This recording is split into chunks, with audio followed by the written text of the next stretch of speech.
that baby! He's my child, not yours! You seriously think a piece of paper is going to buy my silence? You won't destroy me, Eleanor. It's not that I'm forgiving you because you've earned it, Charles. It's because I need to live my own life now. Autumn in Charleston was so beautiful it almost made you believe that cruelty had no place in the world.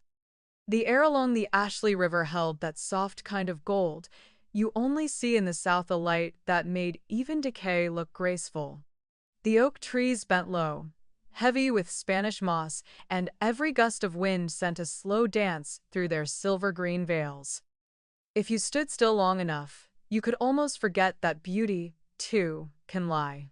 Inside the Whitmore house, the evening was dressed in ritual. Candles flickered against the French crystal glasses I only brought out on special occasions. The scent of rosemary and roasted meat filled the dining room, mingling with the faint smoke from the pine wood burning in the hearth. I wanted everything perfect. No, not wanted, needed it. Because tonight wasn't just another dinner. It was my husband's 72nd birthday. Charles Whitmore, the man I had loved, endured, and forgiven for 43 years. The man whose silences I once mistook for wisdom and whose steadiness I had confused with loyalty. I spent the day preparing as I always did, methodical, patient, like a woman practicing devotion through routine. The prime rib turned slowly in the oven, the fat crackling just right. The tablecloth was pressed without a wrinkle, the silver polished to mirror brightness. Even the flowers had been chosen carefully, white roses, his favorite. They looked pure, though I've learned purity can sometimes smell a lot like arrogance. By 6 o'clock, the house was aglow. The kind of warmth that photographs well, soft lamps, polished wood, and the faint reflection of a woman who knew how to make everything look beautiful, even when her heart wasn't. If anyone had asked me then, I would have said I was happy.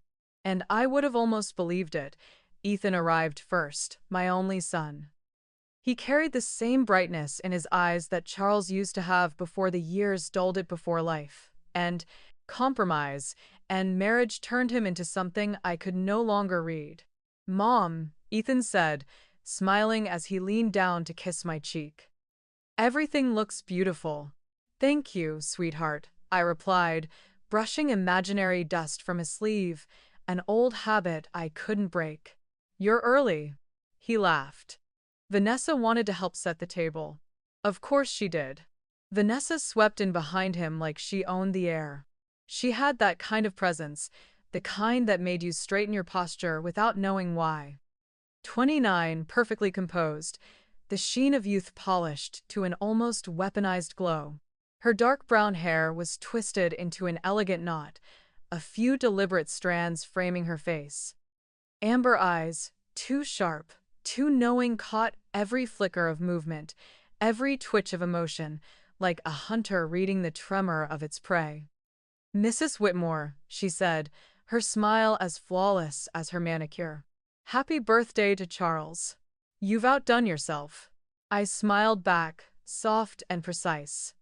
"Well, some traditions are worth keeping." She laughed, that delicate Charleston laugh people learn in finishing schools, just enough sound to charm, never enough to reveal. And then, as she reached for her glass, I saw her hand brush her stomach. Lightly, almost tenderly. Emotion so small it could have been nothing, or everything. The thought passed like a chill under my skin, but I ignored it. I'd learned to ignore a lot of things in this house. We took our seats. Ethan at my right, Charles at the head, and Vanessa the bright, poised starlet of our small family stage at his left. For a while, there was only the rhythm of knives and forks, the clinking of crystal, the soft hum of conversation. It could have been any other night, a Southern family pretending that everything, absolutely everything, was fine. Charles said little. He smiled at the right times, nodded at Ethan's stories, and poured himself wine, without ever really tasting it. He looked older than he had that morning. Or maybe I was only just noticing. At one point, Ethan raised his glass. Mom, Dad, to another year of family and love. To family, Vanessa echoed, her voice sweet as honey, but edged with something metallic. The greatest investment of all. I felt it then, that quiet shiver beneath the warmth. The first note of wrongness in an otherwise perfect melody. Charles didn't laugh. He didn't even look at her. He stared into his glass, the reflection of the candlelight trembling across his knuckles. For a man who'd built his life on composure, his hand was shaking. Dessert came. Chocolate soufflé, his favorite. I served it myself, carefully, the spoon steady even as my pulse wasn't. Before we finished dinner, Vanessa said, standing with her champagne flute raised, I have something to share. Her voice floated through the room, low, practiced, the kind that draws attention without asking for it. Ethan's face lit up, pure joy breaking across him like sunlight. I knew what he thought she was going to say. And for a second, I let myself believe it too. The first grandchild, the first new beginning after years of quiet endings. Vanessa smiled, resting a hand on Ethan's shoulder, a gesture so tender it could have fooled anyone. I'm pregnant, she said.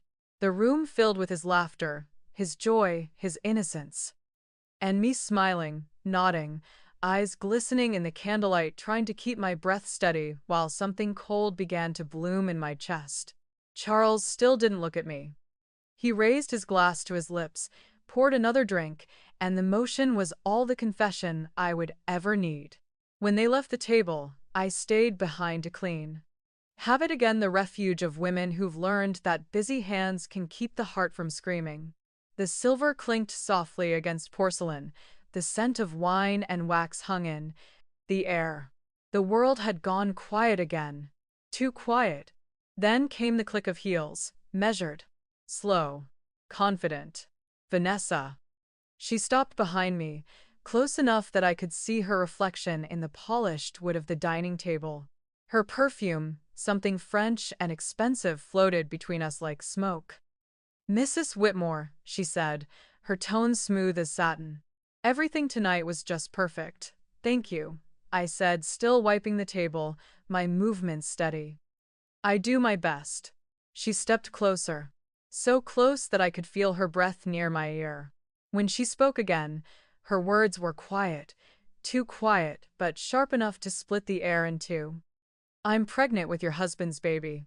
For a heartbeat, I thought I'd misheard. The candles flickered.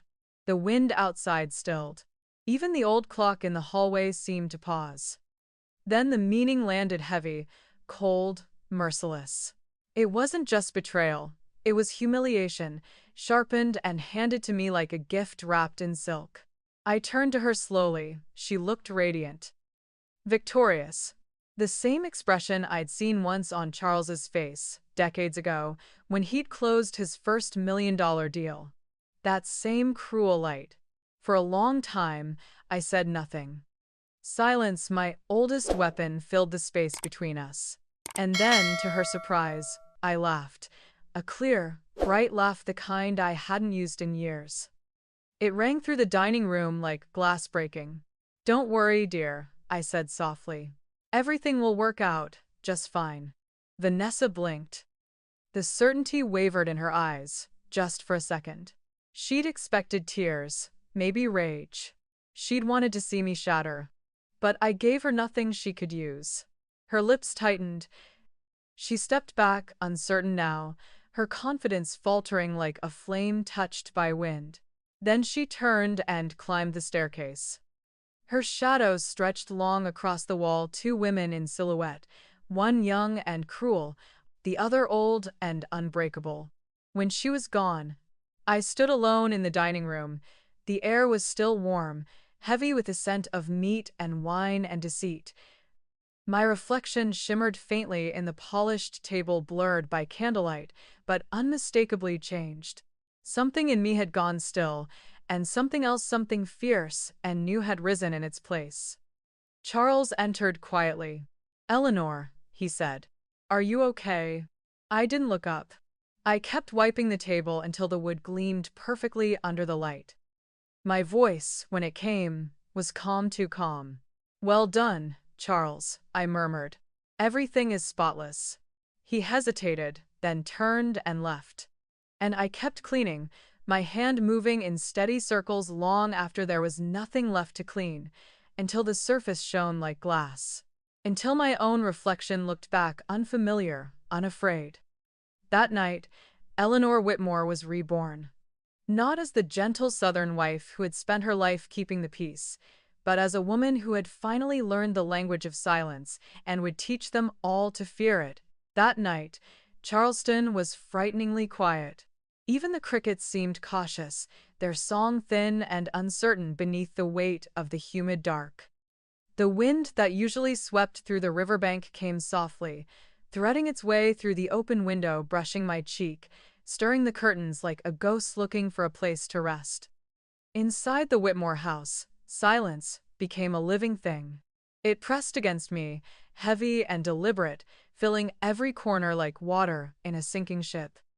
And in that silence, I felt the shape of my life collapsing slowly, elegantly, like a southern mansion rotting from within. Charles lay beside me, asleep, or pretending to be. His breathing came slow and even, the rhythm of a man whose conscience was either clear or buried. I lay on my side, watching the rise and fall of his shoulders, the faint outline of his back, a back I had once leaned on through sickness, storms, and decades of small, invisible disappointments. But now, I saw it for what it was, not a wall to rest against, but a barrier between us. Each breath he took was a blade, slicing through the years we had built together, years I once called love, devotion, marriage. Now they felt like echoes of a story someone else had lived. I did not cry. Not because I was strong, but because even my tears seemed too proud to fall for a man who had given himself to another. After 43 years, I knew all the shapes of his lies, the small ones told for comfort, the larger ones told for survival. But this was something else. This was betrayal so complete that even grief refused to touch it. So I lay still, eyes open, heart steady, listening to the pendulum clock in the living room. Tick, tack, tick, tack. Each swing marked another second of a life that no longer belonged to me. The rhythm was hypnotic, a countdown to something I couldn't yet name.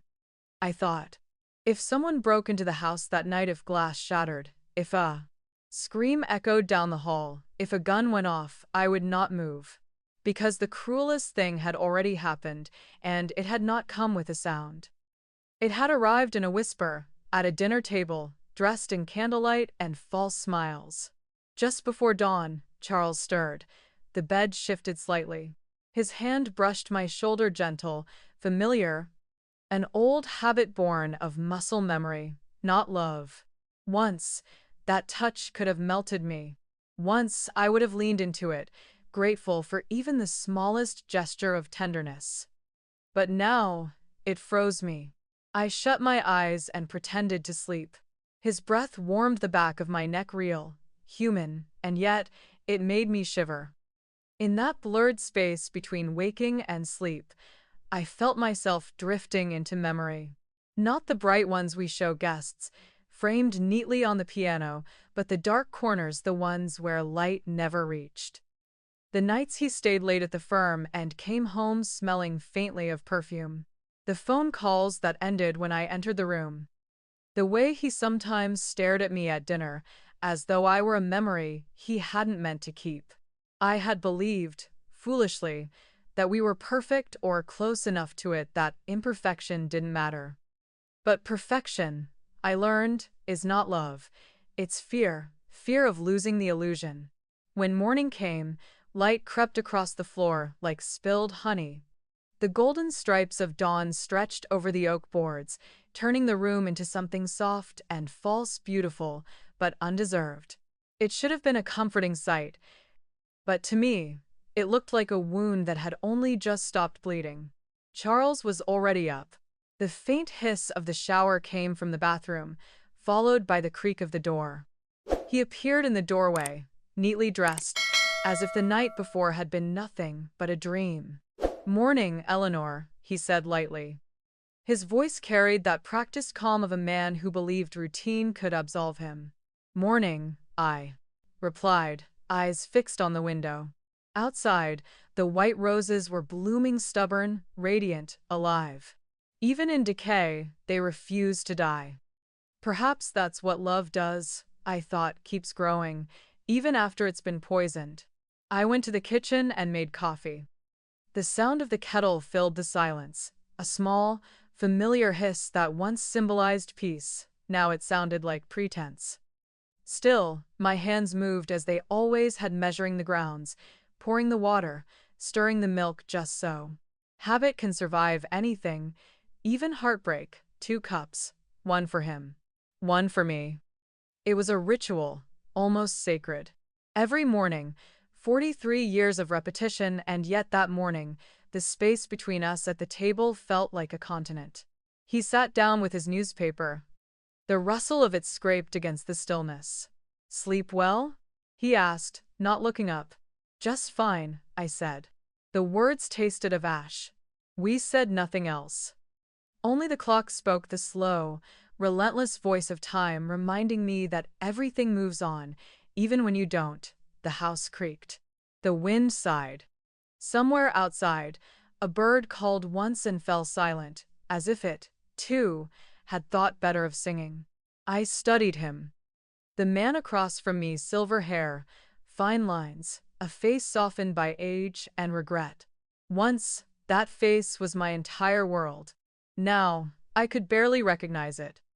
I wondered how many years I had been sleeping beside a stranger, how many smiles had been rehearsed, how many "I love you" had been painted over the cracks of something already rotting. The night before replayed in my mind like a scene I couldn't escape: Vanessa's voice, her whisper, her triumph. And Charles, his silence, his trembling hand, the refusal to meet my eyes. It was all there, clear now, each detail fitting together like shards of glass, forming a truth I didn't want to see. Could it be true? Could the child inside Vanessa's body be his? The thought came like a blade, swift and merciless. My breath caught. My pulse stumbled. For a moment, I thought I might faint. He folded his newspaper and rose. "I'll be in the garden," he said quietly. "The roses need trimming before the first frost." He left, taking his half-empty coffee cup with him. Through the window, I watched his shadow stretch across the porch, then disappear into the sunlight. The silence he left behind felt colder than his presence. I stayed seated for a long while, staring at nothing. The kitchen smelled of coffee and ghosts. The cup in front of me had gone cold, untouched. I gripped it tightly until my knuckles turned white. One tear finally escaped, the only one, a single drop for 43 years of devotion. It fell into the dark surface of the coffee, rippling once before vanishing completely. I wiped my cheek dry, stood up, and walked to the window. Outside, Charles was bent over the rose bushes, his hands steady, deliberate. From here, he looked almost gentle, a man tending to beauty, but I knew better. I knew those same hands had built this house, held me through grief, and now maybe held another woman's secrets. The garden shimmered with light, but I saw only deceit growing among the flowers. The white roses, once symbols of our love, now seemed to mock me, blooming proudly over the grave of what we used to be. In that moment, I understood something I had never dared to admit. The danger of betrayal isn't in the act itself, it's in the stillness that follows. The quiet moments where truth seeps into your bones, and you realize you've been living inside a lie. Charles straightened, wiped his brow, and looked toward the house. He couldn't see me through the glare of the morning light, but I saw him clearly. The man who had once been my anchor was now a stranger, carefully tending to his lies among the flowers. And that was the moment I made my choice. Not to scream, not to rage, but to watch, to listen, to wait. If there was one thing I had learned in all my years as a Southern wife, it was that storms don't always start with thunder. Sometimes they begin in silence, in the quiet breath before the reckoning. I would find the truth myself, not because I wanted revenge, but because I needed to know how long I had been sleeping beside betrayal. And when I found it, I would decide whether the woman who rose from that truth would still be a wife or something far stronger. When the person lying next to you becomes a stranger, what do? Stay silent to preserve the peace, or face the truth to find yourself again? When life gives you a chance to start over, would you let love back in? Comment 1 if you believe in second beginnings. Comment 2 if you'd rather guard your heart and build your peace alone. Since that night, life in the Whitmore house was no longer made of gentle mornings. It had become a stage. Every smile, every word, every glance felt rehearsed, fragile and dangerous. We all knew our lines. We just didn't know when the curtain would fall, and I, the woman who once believed she knew the man beside her, had begun to listen differently. To footsteps, to scents, to the silences between breaths. Charleston remained golden, pretending not to notice the storms brewing behind its manicured gardens. The river still carried its slow, honeyed light. The magnolias still perfumed the air. But inside me, thunder was gathering, slow, patient, inevitable. I started to notice small things.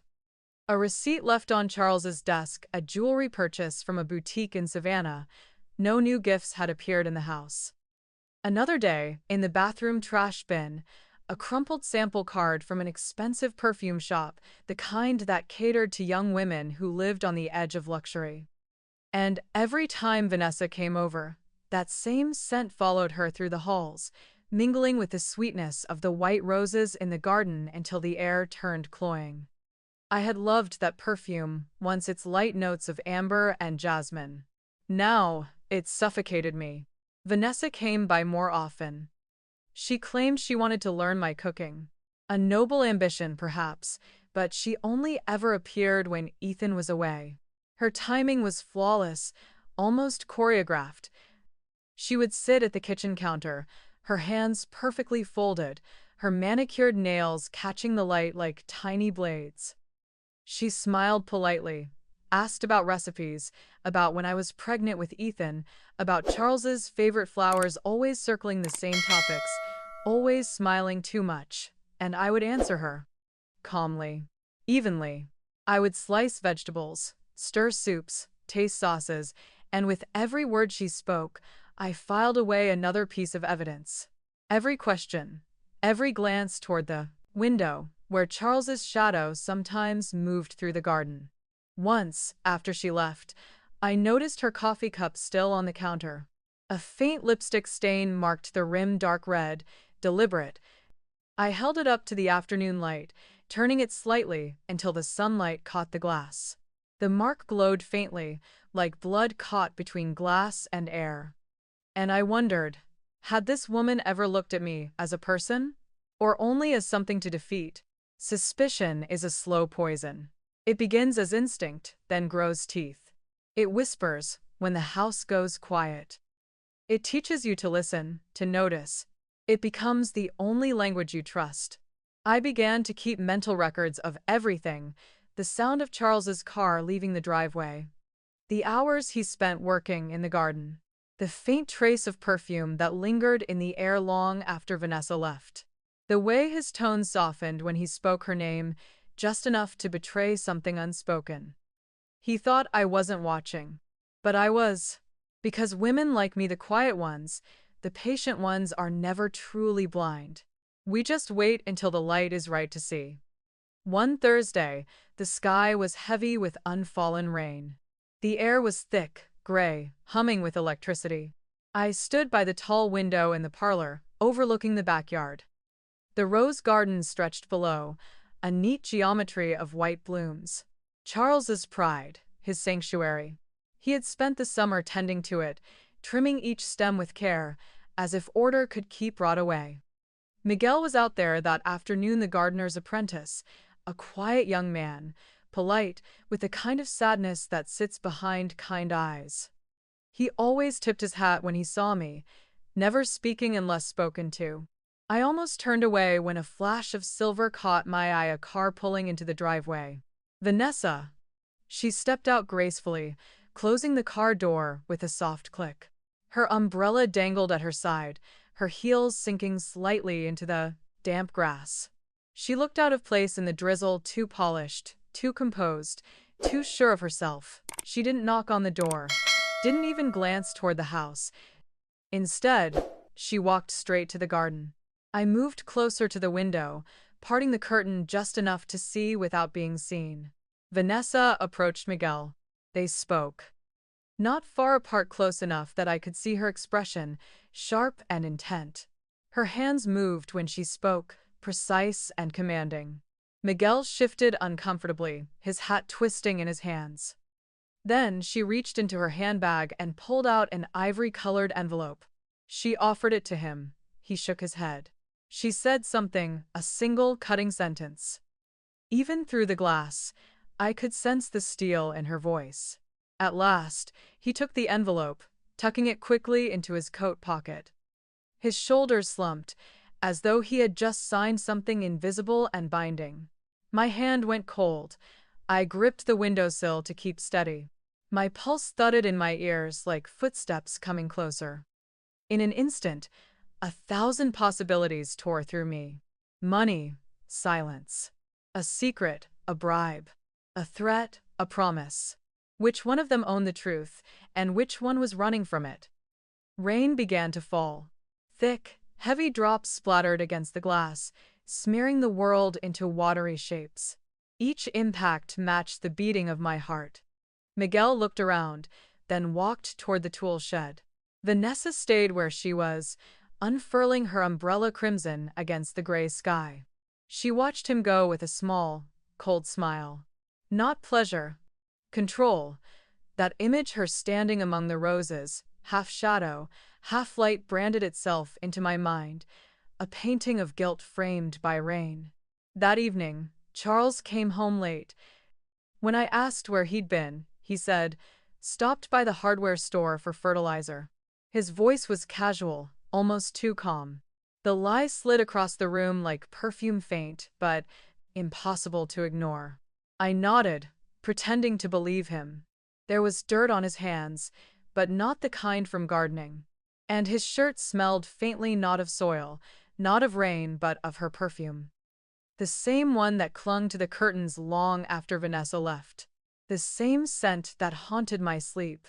I looked at him, and I smiled a smile, too quiet, too still. It frightened even me.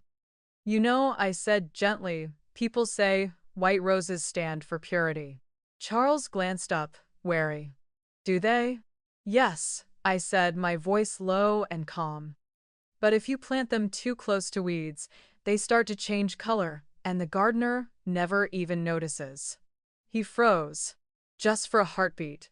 Then he looked down again, feigning distraction. I said nothing more. Between us stretched an entire garden of unspoken words, roots of secrets running deep, choking the soil. That night, I lay awake again, staring at the ceiling, tracing every sound in the house. The creak of the floorboards, the slow, rhythmic drip of rain from the eaves, the soft sigh of Charles turning in his sleep beside me. In my mind, the image of Vanessa's envelope replayed on a loop, pale against her manicured fingers, vanishing into Miguel's pocket. It gnawed at me. Maybe it was nothing. A payment for gardening. A charitable gesture. A misunderstanding. But a deeper voice whispered from somewhere I could not silence. "No, Eleanor, she's hiding something. And Charles knows it too." I turned over and opened my phone. The screen's glow spilled across the darkness, pale as moonlight. I began typing notes, dates, times, details. The color of her car. The hour Charles returned. The scent that lingered. The tremor in his hand when he poured his wine. It felt almost absurd, a woman my age, keeping secret notes about her husband and her daughter-in-law. But truth, once you start chasing it, becomes a hunger that never stops eating. I didn't yet know what I would find. Only that from that night on, I was no longer the trusting wife who believed silence meant peace. I had become something else, quieter, sharper, colder. I was the watcher behind the curtains. the collector of patterns, the woman keeping time with the heartbeat of deceit. Outside, the rain finally stopped. Moonlight spilled over the garden, turning the wet petals silver. I could see the reflection of the white roses in the window glistening, pure, deceptive, and I understood then, even the sweetest scent can mask decay. Even beauty can grow over something dead. I pressed my hand against the cold glass and whispered to my own reflection, I will find it. Whatever it is she's hiding, whatever he's hiding, I will find it. Because, sometimes, the only way to survive a lie is to dig deep enough to unearth the body it was buried with. That night, a storm broke over Charleston. The sky was ink black, thunder rolling in the distance like the drums of a sentence about to be delivered. I stood by the window, watching lightning slice across the garden of white roses, flowers that had once meant love, now suffocating me with their sweetness. Charles said he was going out, just to check the drainage. But he didn't take a raincoat. And in his eyes, there was a flicker, the kind of tremor that only comes from fear. I didn't believe him. I took a thin shawl and slipped quietly through the back door. Rain needles pricked my skin. Wind whipped my hair across my face. Still, I walked one careful step at a time until voices reached me from the garden. 3 people, Charles thin and unsteady in the rain. Vanessa, her silk dress clinging to her body, still beautiful, still dangerous. And Miguel, the young gardener, soaked to the bone, clutching his straw hat with trembling hands. They were arguing. I can't do this anymore. Miguel's voice cracked. You said it would end, but it keeps getting worse. Vanessa laughed, sharp and bitter, her voice cutting through the storm like a whip. Regrets? Too late for that.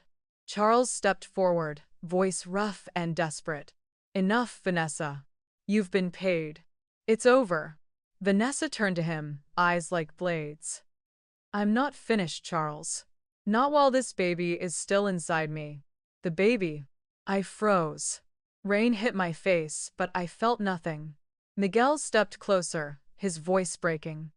It's not his, and you know it. Vanessa spun toward him, hissing, Shut up, Miguel. Do you want to lose everything? He looked at her, then at Charles' eyes filled with misery. I can't keep quiet anymore. I made a mistake, but she deserves to know. I stepped out of the shadows.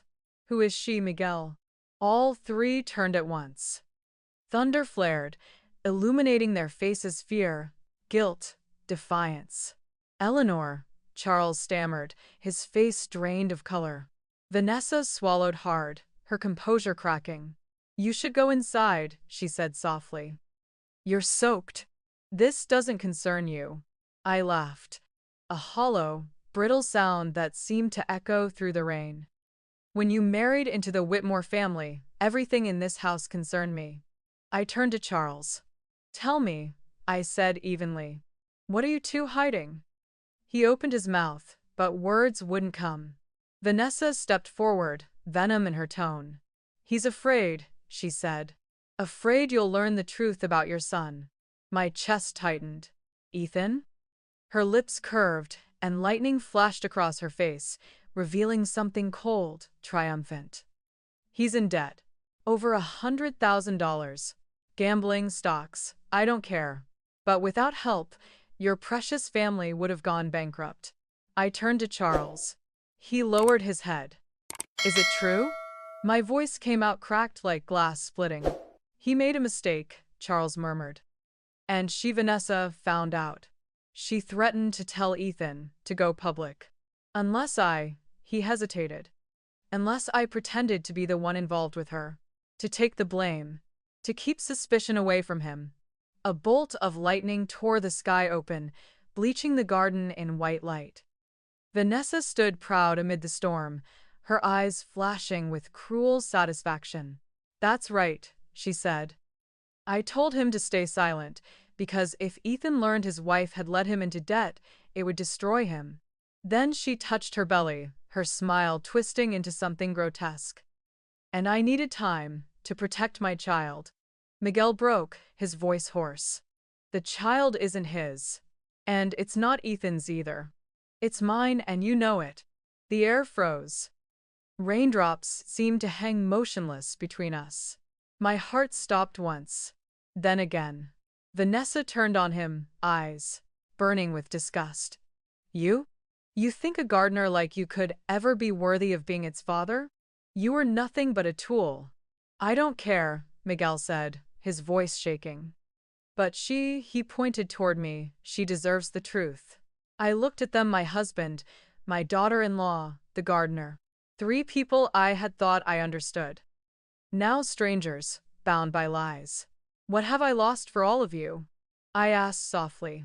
No one answered. Thunder rolled. Wind tore at my dress. Rain stung my skin. But beneath it all, something inside me was rising, not tears, not despair, but fire. I looked straight at Vanessa. You're right, I said. This family has hidden enough. But don't forget, the only person who decides when this game ends is me. She opened her mouth, but I had already turned away. I walked through the storm, leaving them behind, drowning in the chaos they had created. Inside me, another storm began to form, silent, merciless, unstoppable. The storm of a woman who had once believed in love, and now believed only in justice. Sometimes the truth doesn't fall to destroy you, it falls to wake you up. If you were Eleanor, standing in that rain, would you forgive, or would you walk away? When life gives you a chance to start over, would you let love back in? Comment 3 if you believe in second beginnings. Comment 4 if you'd rather guard your heart and build your peace alone. After that stormy night, I was no longer Eleanor Whitmore, the woman everyone in Charleston thought they knew. The gentle wife, the believer in manners, vows, and the sanctity of marriage. She had died with the sound of thunder that night. The woman who woke up the next morning was someone else. Someone who understood that to reclaim the truth, sometimes you must move like a ghost and strike like a judge. I began to watch. Vanessa didn't appear for several days, but her traces lingered everywhere in the house, a towel still smelling of her perfume, a porcelain cup marked with her lipstick, a fashion magazine left behind on the upstairs vanity. I cleaned the living room, polished the floors, washed the glasses, as if everything were normal. But inside, my mind was cold and sharp, the edge of a newly whetted blade. On Friday morning, I went into the guest bathroom, the one Vanessa always used when she visited. On the shelf, her bottle of Maison Francis Kurkdjian Baccarat Rouge 540 lay on its side, the cap left open, spilling that sweet, cloying scent I now found repulsive. I reached to close it, but then I saw something, a white envelope wedged behind the tissue box. My heart stilled. I pulled it out. It was damp, creased, but the logo in the corner made my hand go numb. GeneTech Laboratories. I didn't need to open it to know. But I did. The paper inside was thin, clinical, its words colder than the rain that night. Paternity test result: mother, Vanessa Cole Whitmore, alleged father 1. Ethan Whitmore, excluded 0%. Alleged father 2. Miguel Alvarez, not excluded 99.7%. I went completely still. No thunder, no wind. Only the slow, heavy beating of my heart, metallic, deliberate, merciless. Vanessa had known. She'd done the test already, kept the results as her weapon. A tool to control my entire family, to threaten Charles, manipulate Ethan, and bind Miguel with guilt. I crushed the paper in my hand until it wrinkled, then slowly smoothed it again. I did not cry. I no longer cried. I looked at myself in the mirror. The woman staring back had hair damp with dew and eyes that no longer trembled. My voice rose softly, echoing through the tiled room. She plays at power, but she forgot I've spent a lifetime teaching people how to stay silent through a storm. That night, I sat in the living room with only one lamp lit. The dim light flickered across the family portrait: Charles, Ethan, Vanessa, and me. Once it had looked like happiness. Now, it looked like evidence. I laid the DNA paper beside my teacup, then opened my small leather notebook, the one where I'd recorded every observation over the past weeks. Dates, calls, receipts, every tiny detail. One by one, they began to align like chess pieces waiting for the first move. I could not fight this battle with tears. I could not beg for justice in a house built on lies. But I had something stronger: truth and timing. And I knew that once I played this card, there would be no way back for any of them. The next morning, I went to the old flower shop our family had used for years. The owner, an elderly woman with dark skin who'd known me since my youth, smiled and asked, "White roses as always, Miss Eleanor?" I smiled back. "No," I said. "Today, I'll take red ones. For a special dinner." She laughed, unaware that the dinner would serve more than food. It would serve truth, and blood, and release. That evening, Charles was in his study when I came home.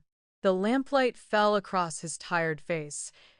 I placed a hand on his shoulder and said, calm as a weather report, "This Sunday, I'd like to host a small dinner. Just family." He looked up, startled. "Eleanor, are you sure?" "After everything, I've never been more sure." I interrupted softly but firmly. He studied me for a long moment. He didn't ask further, because in my voice, there was something he had never heard in 40 years of marriage strength. When night fell, I opened the drawer and slipped the DNA report into a leather envelope, laying it neatly on my vanity. Moonlight spilled through the window, illuminating the paper like an oath. I closed the drawer, sat on the edge of the bed, and listened to the distant murmur of the Charleston River. I wasn't trembling. I wasn't afraid, only calm and eerie, crystalline calm, as if I had finally found my soul among the ashes. "Sunday," I whispered, "will be the dinner of truth, and this time, I'll be the one pouring the last glass of wine." Sunday evening, Charleston wore the golden hue of sunset and the cool breath of the river wind. The oaks outside the Whitmore house rustled gently, as if they, too, knew that something in this house was about to change forever. I set the table carefully, a white linen cloth, the gold-rimmed porcelain, my mother's old crystal glasses, and at the center, a vase of red roses so vivid they looked as if they were burning. It wasn't a coincidence I chose them. Red is the color of blood, of truth, of endings. Charles entered, worry darkening his eyes. "I'm not sure this is a good idea, Eleanor." I poured the wine, my voice calm and steady. "Don't worry, I just want to have dinner with my family, like we used to." He nodded, though I saw his hand tremble slightly as he set down his silverware. Ethan and Vanessa arrived at 6:30, perfectly on time. She appeared in a deep blue silk dress, her hair pinned in an elegant twist, her face flawless, the mask of a woman who believed she was still in control. "You look beautiful tonight, Mother," she said, air-kissing my cheek. Her perfume, expensive, cloying, filled the air. The scent of sin disguised as sweetness. "I tried my best," I replied, my smile thin as a blade. "After all, tonight deserves to be remembered." Dinner began. The soft clinking of cutlery, the quiet chime of glasses. And beneath it all, a silence drawn tight as a violin string. Ethan spoke about work. Vanessa laughed on cue. Charles kept his eyes on his plate. No one looked at me. I played my part as the perfect hostess, gentle, polite, smiling just enough, speaking only when needed. Each time I poured wine, the candlelight caught on my wrist, gleaming like a slash of silver. Vanessa took her glass, without realizing that the same hand pouring her wine would soon end the game she thought she controlled. When the main course was served, I set my glass down and took a quiet breath. "My loves," I said softly, "I've been rereading some old books about genetics. It's fascinating, really, how blood can tell us more than we imagine." Vanessa froze. The smile on her lips stiffened, her hand tightened around her napkin. "Blood?" Ethan chuckled, confused. "Mom, what are you talking about?" "Oh, nothing," I said lightly. "It's just, Remarkable how a single drop can reveal everything who's connected by blood and who never was. The room went silent. The candles flickered in a strange draft, their glow catching in Vanessa's eyes until they gleamed like shattered glass. Charles set down his glass. Eleanor, I met his gaze. Relax, darling. I'm only talking about science. Then I stood, walking slowly toward the cabinet. The envelope was waiting there, a creature tamed and ready to be released. I returned to the table and placed it gently between the polished plates. No one breathed. Vanessa, I said softly, you might have forgotten this in my bathroom. Her eyes widened. Charles and Ethan both looked at the envelope, puzzled, until they saw the printed words in the corner. Gene Tech Laboratories. Eleanor, that's, Charles began, but I raised a hand. Not mine, I said. Hers. Vanessa said nothing. I opened the envelope and pulled out the thin sheet of paper, laying it flat beneath the candlelight. The words glowed like cold steel. Alleged father 1, Ethan Whitmore. Excluded, 0%. Alleged father 2, Miguel Alvarez. Not excluded, 99.7%. Ethan stared, his face draining of color disbelief first, then confusion, then the slow collapse of understanding. What is this, Vanessa? She tried to speak, her voice shaking. It's a mistake. I said quietly, cutting through her words. Don't lie anymore. This house has heard enough. Vanessa pushed her chair back, the sound sharp against the floor. You've been spying on me? Violating my privacy? I remained seated, my eyes steady. No. I was cleaning the bathroom. And sometimes, truth falls out of the dirtiest places. Charles covered his face with his hand. Ethan's hands gripped the table edge, knuckles white. Is it true? He whispered. The baby? It's not mine. Vanessa gasped, tears spilling, not tears of remorse but of defeat. I didn't mean to. I just wanted, what? I stood, my voice no longer trembling. It filled the room like a church bell.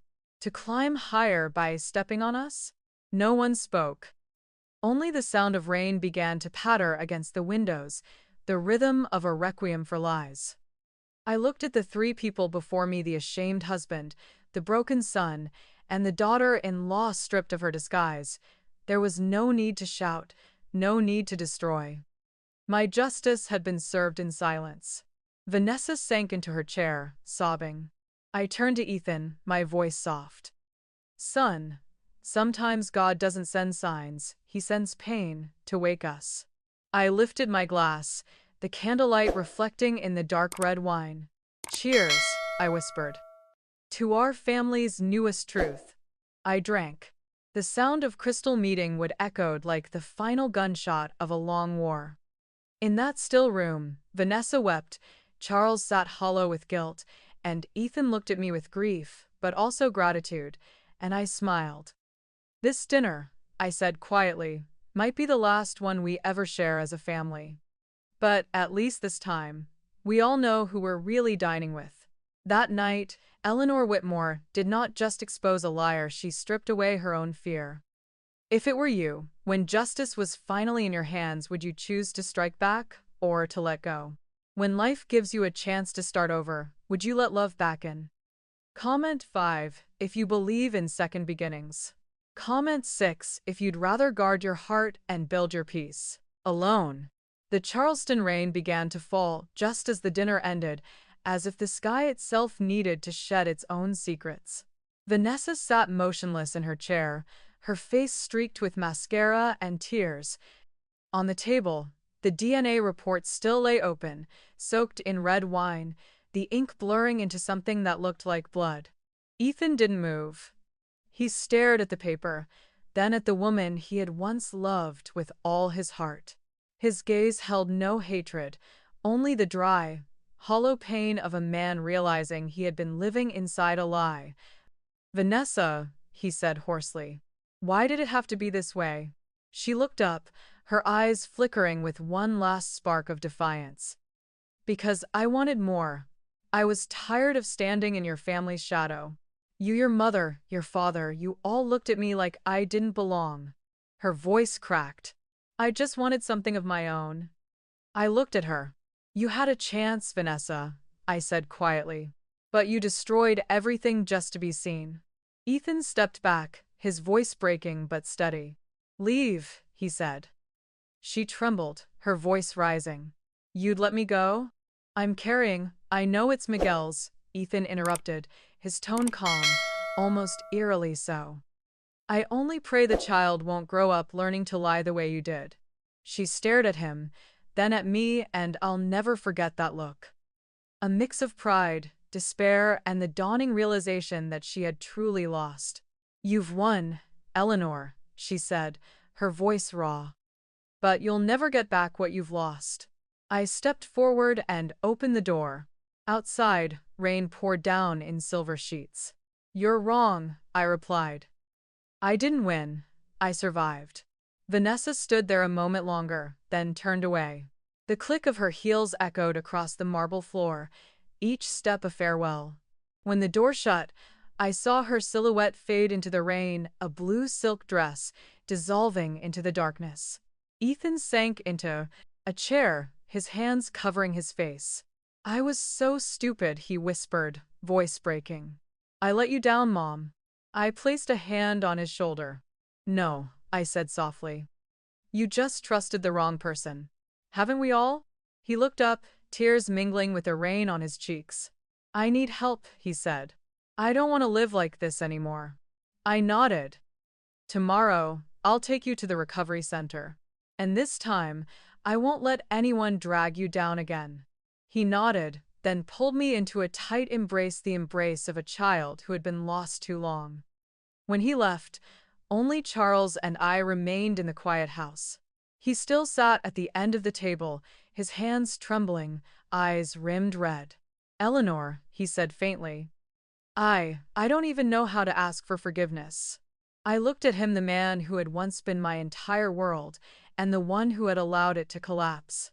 In that moment, I felt no hatred, only exhaustion, and a trace of pity for someone too weak to face the truth. Charles bowed his head, his voice cracking. I stayed silent too long. I thought silence would protect you, but all it did was make everything worse. Tears slid down his face, the first I had seen in 43 years. I went to him and placed a hand against his cheek. Forgiveness, I said gently, isn't about who deserves it, it's about who needs to live again. Charles broke down, gripping my hand as if it were the last solid thing in the world. I let him cry. I didn't comfort him, didn't hold him.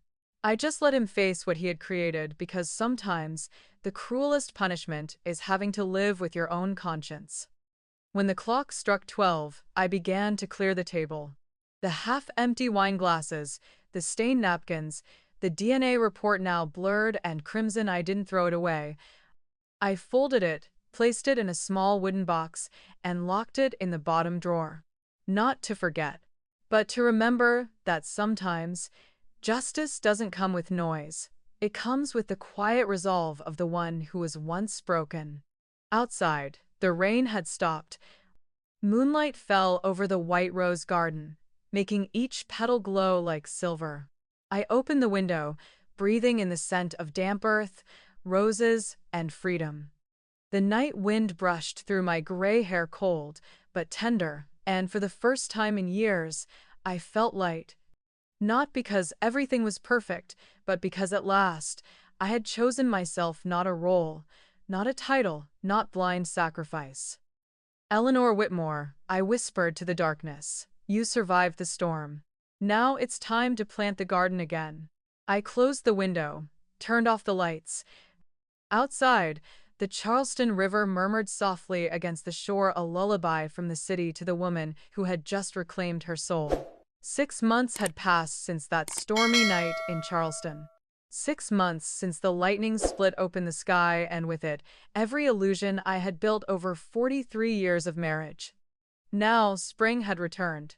The air was sweet again, full of wisteria and salt. When the morning sun rose over the Ashley River, it spilled gold across the weathered rooftops, the same ones that had witnessed my silence, my grief, and my awakening. The Whitmore house, once a mausoleum of tears, had found its breath again. The air no longer smelled of despair, but of coffee and bread, of rain-washed wood and rosemary. Somewhere, from the old radio on the kitchen counter, a soft jazz tune floated through the halls. It was faint, imperfect, and utterly human, just like us. Ethan had come home from the treatment center 2 months ago. He looked different, leaner, paler, but his eyes finally saw. Gone was that restless brightness of a man running from himself. What replaced it was quieter, deeper, and infinitely more real. Each morning, he joined me in the garden. He didn't say much, and I didn't ask him to. We worked side by side, him kneeling in the dirt, planting the fragile beginnings of marigolds, me pruning the roses that had nearly died last fall. Sometimes he'd hum a tune under his breath, something low and simple, and the sound of it filled the spaces where words would have been awkward. He was learning what it meant to be silent without hiding. And in his stillness, I finally recognized the boy I'd raised, not the man crushed by expectation, but the soul brave enough to start again. And Charles, he was still here. That surprised me more than I expected. He spoke little now. He didn't make grand gestures or excuses. But every morning, he was the first to rise, the first to tend to the garden, the same garden where the truth had once been buried alive. Sometimes I'd watch from the kitchen window as he watered the kitchen roses, his posture bent, his silver hair catching the light. He never noticed me watching, or maybe he pretended not to. It didn't matter. Between us now was no need for pretense. There were no promises anymore, only a quiet understanding. No vows of forever, only gratitude that, despite the ruin, we were both still standing. Broken, yes, but still here. And that, I had learned, was a kind of miracle. This morning, as the first breeze slipped through the curtains, I found a letter in the mail, a beige envelope, sealed with careful hands. No return address, only a postmark, Phoenix, Arizona. I knew before I opened it. I felt it in the small tremor of my fingers. I sat by the window where the light always fell softest, took a deep breath, and slit the envelope open.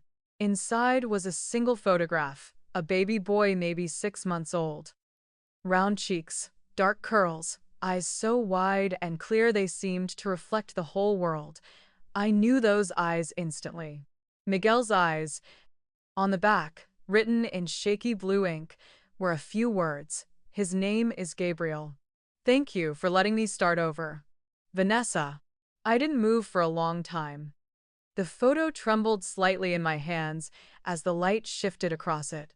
Gabriel, the name of an archangel, the bearer of messages, the bringer of good news. For a moment, my throat tightened. Not from pain this time, from something gentler. Maybe this was life's way of whispering that even from deceit, something pure can still be born. If we're brave enough to stop running. I wondered what her life looked like now out there under the desert sky of Arizona. Did she still wear her hair in that perfect twist? Did she still speak like every word was a strategy?